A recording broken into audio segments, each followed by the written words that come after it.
We present today's program in French and English with subtitles in Chinese, English, Korean, Arabic, Persian, all axes or Vietnamese, Russian, Bulgarian, Hindi, Japanese, Indonesian, Thai, Croatian, Portuguese, Hungarian, Italian, Spanish, French and German.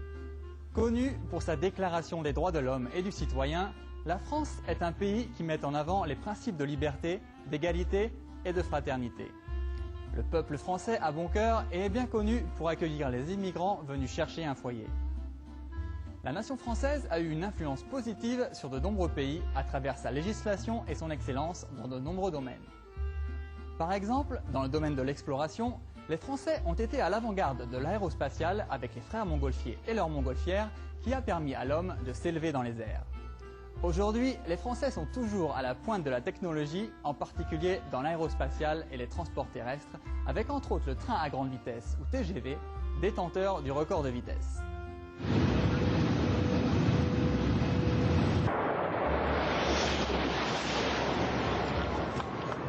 Nous devons aussi le cinéma à Léon Bouly et la photo couleur aux frères Lumière. Toutes ces innovations ont permis à beaucoup de Français de traverser les frontières et d'apporter leur esprit de solidarité dans le monde entier via des organisations célèbres comme Médecins sans frontières et Emmaüs International. Au cours de sa tournée mondiale de conférences en 1993, le maître suprême Qinghai a gracieusement accepté de se rendre dans cet ancien pays de romance et d'histoire colorée pour partager sa sagesse et sa connaissance de la vérité. Nous vous invitons à écouter la discussion suivante entre le maître suprême Qinghai et les membres de notre association intitulée « L'histoire de la pierre philosophale » à Paris, en France, en octobre 2007.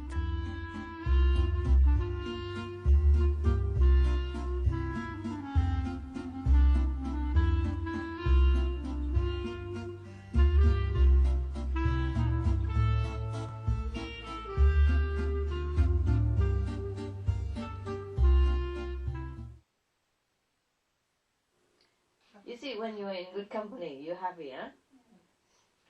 And everything like open, you know, even your stomach also open. Your mouth open, everything open bigger. And you seem to tolerate a lot of stuff. Yeah, you're happy, huh? Eat together or in company and you just feel good, huh? And you eat a lot, and one affect the other. Sometimes you come by some people and you just want to eat a lot of stuff that you never even think of before. Not even in your dream you will eat it. Yeah? And some people come and you don't want to eat, and some people come and you eat a lot, and some people come you start craving for something. You never know what it spells like in dictionary in your life. Yeah, yes, yes. I'm telling you, influence is something, huh? In this world it's like that. So anyway, if you feel hungry here, please do eat, huh? I'm going to read the story and eat later, or you want to eat now and read story later? How many story? Right hand. What happened to the other half?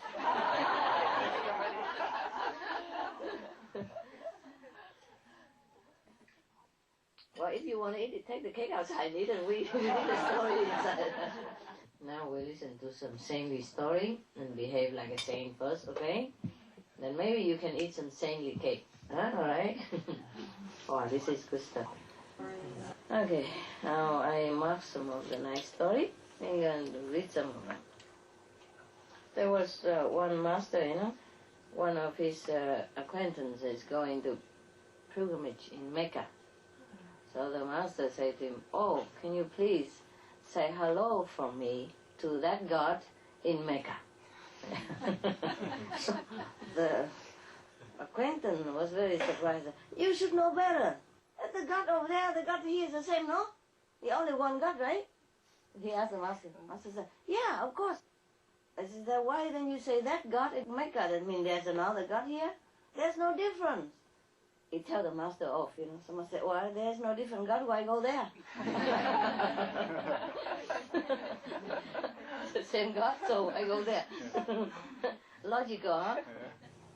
A saint, yeah, once visited a businessman's house. And this businessman has been unsuccessful in his trade, so his house very poor. When the saint entered into his house, the businessman cried bitterly. He wept and wept and wept, saying, "Oh, holy man of God," he begged him, "please end my dreadful poverty out of your great mercy." So the saint was filled with great compassion, and he gave the poor man a philosopher's stone. The philosopher's stone, you know, right? It turned every base metal into gold.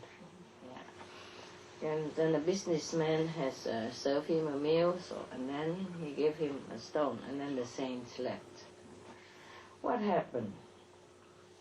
The saint said to him that, okay, you can take this stone and make as much gold as you want and become rich again, yeah, and successful. But you have to do it within 3 months period of time. After that, I will have to take the stone back. Okay. So the businessman was very happy. He took the stone, thanked the saint left. And the first few weeks, he went to the market, tried to buy some iron, you know, some scrap metal. Yes, but the price to his liking is too high. So I said, I wait a little while. Surely the price will go down, because his experience is that sometimes it goes up, sometimes it goes down.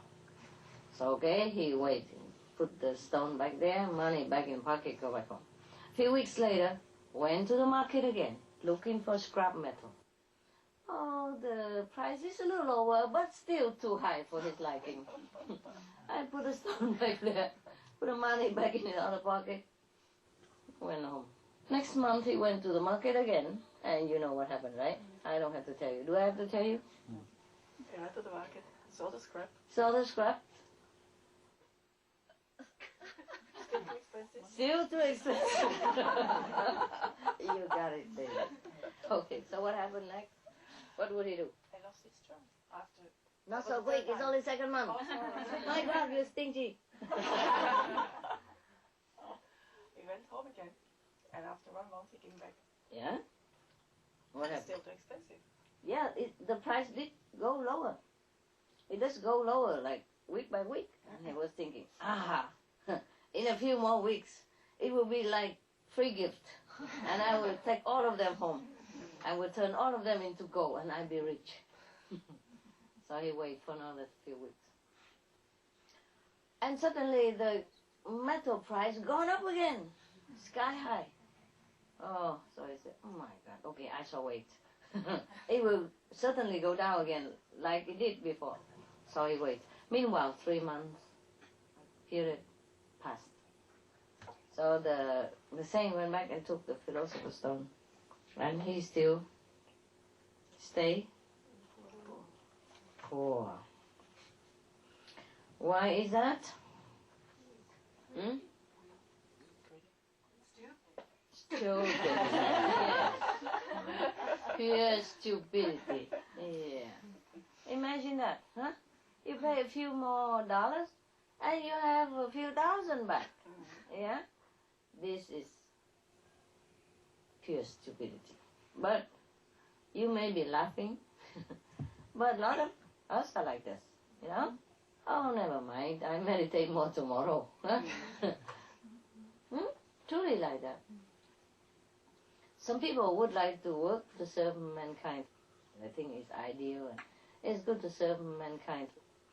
Of course, you earn a lot of merit as well. Don't mention that. You know, the philosopher's stone, huh?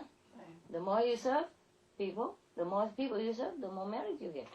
Yeah? It double, it multiplies, and you have no end. Okay?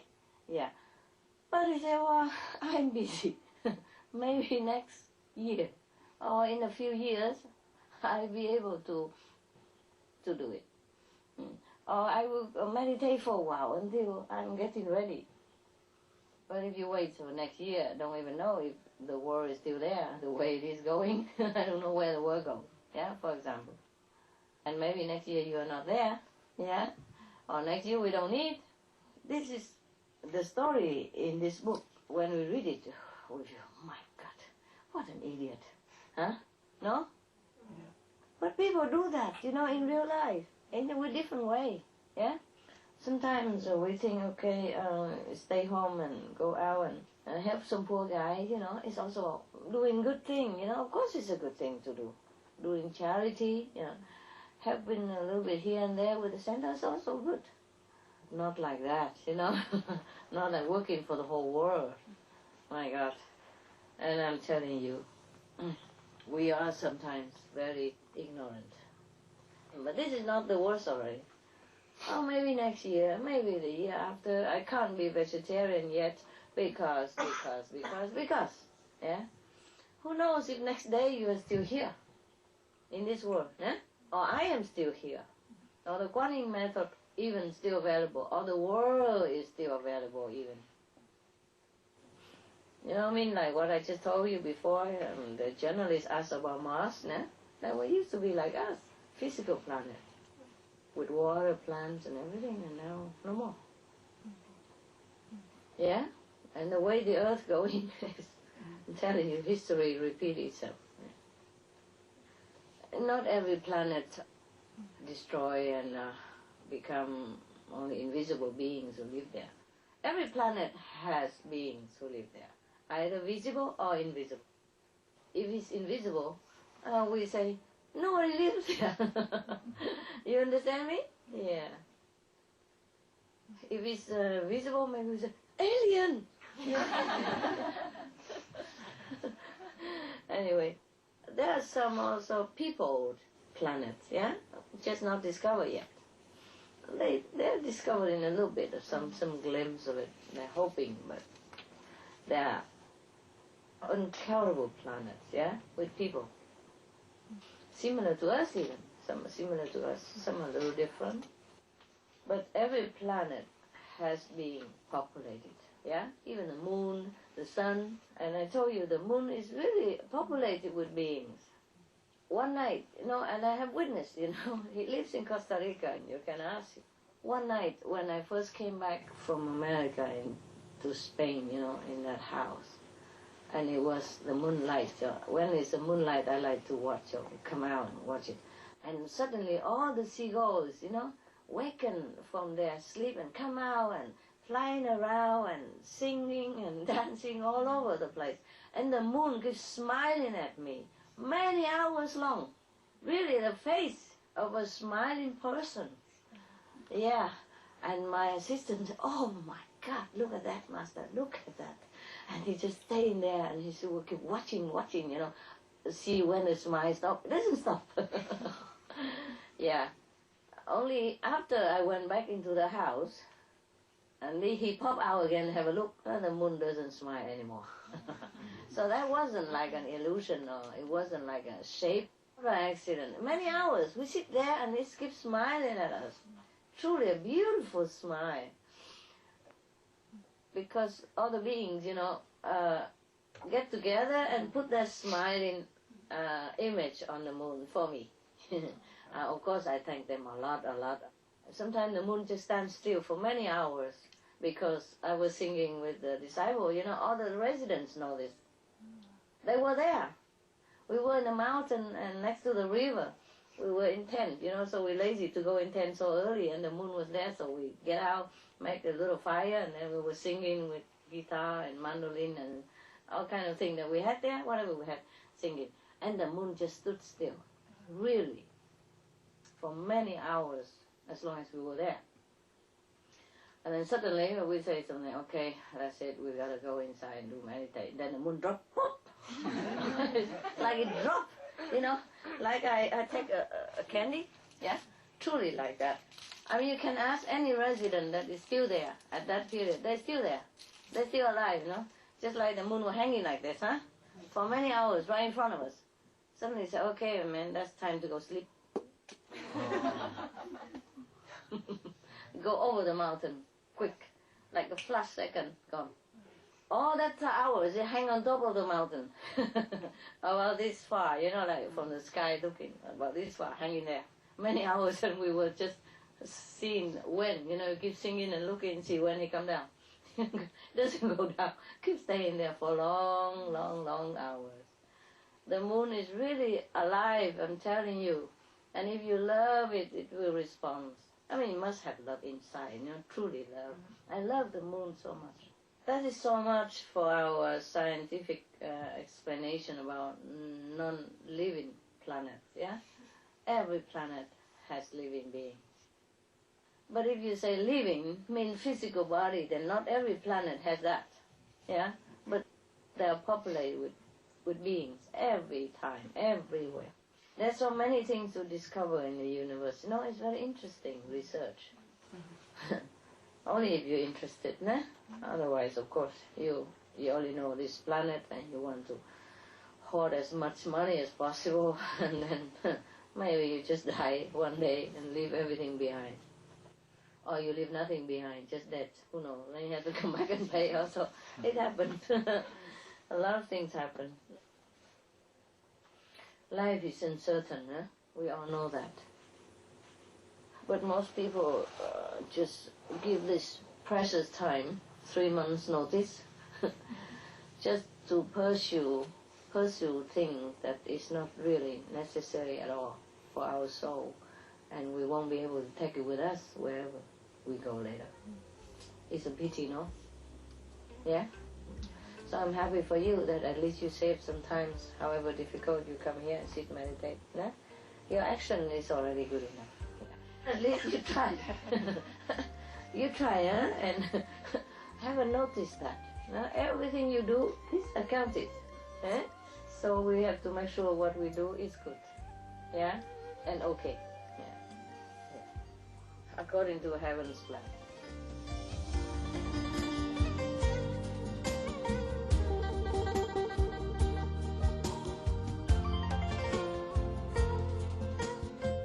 Ce fut un honneur de vous avoir parmi nous aujourd'hui dans Entre maître et disciple. Retrouvez-nous demain pour la deuxième partie de la conférence intitulée « L'histoire de la pierre philosophale ». Dans quelques instants, Planète Terre, notre adorable foyer, juste après les nouvelles d'exception, ici sur Supreme Master Television. Que la Providence vous guide dans tous les aspects de votre vie. We are honored to have you with us today on Between Master and Disciple.